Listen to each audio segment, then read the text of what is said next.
It is a tradition here to have a Christmas story for all children.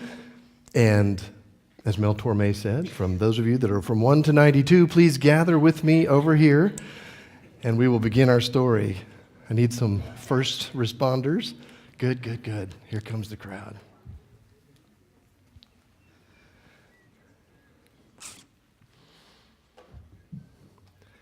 Tonight, we're going to do a story titled He's Here. And it's based on Luke chapter 1 and 2, also known as the story of the Nativity. Everything was ready. The moment God had been waiting for was here at last. God was coming to help his people just as he had promised from the beginning. But how would he come? What would he be like? And what would he do? Mountains would have bowed down, and the seas would have roared. Trees would have clapped their hands. But the earth held its breath. As silent as snow falling, he came in. And when no one was looking, in the darkness, that's when he came. There was a young girl who was engaged to a man named Joseph. And Joseph was the grandson of King David. And one morning, this girl, minding her own business, suddenly there was a great warrior of light that appeared right there in her bedroom. Can you imagine that? And he was Gabriel. He was an angel, a special messenger from heaven. And when she saw this tall, shining man standing there in her bedroom, she was very frightened. "You don't need to be afraid," Gabriel said. "God is very happy with you." Mary looked around to see if possibly he was talking to someone else in the room. "Mary," Gabriel said, and he laughed with such gladness that Mary's eyes filled up suddenly with tears. "Mary, you're going to have a baby, a little boy, and you will call him Jesus. He is God's own son. He is the one. He is the rescuer.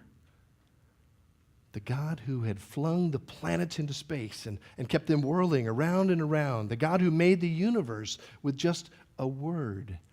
The one who could do anything at all was making himself small. And he was coming down as a baby." Wait, God was sending a baby to rescue the world? "But it's too wonderful," Mary said, and she felt her heart beating hard. "How can this be true?" "Is anything too wonderful for God?" Gabriel said. So Mary trusted God more than what her eyes could see, and she believed. "I am God's servant," she said. "Whatever God says, I will do." And sure enough, it was just as the angel had said. 9 months later, Mary was almost ready to have this baby.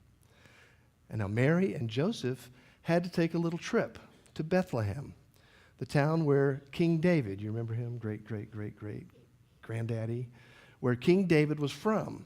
But when they reached the little town, they found every room was full. Every bed was taken. "I'm so sorry. You're going to have to go away," the innkeeper told them.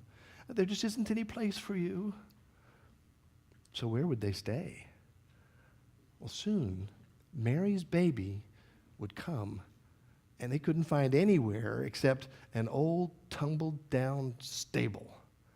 That's right. They stayed right there where the cows and the donkeys and the horses stayed. And right there in the stable, among the chickens and the donkeys and the cows in the quiet of the night, God gave this world a wonderful gift.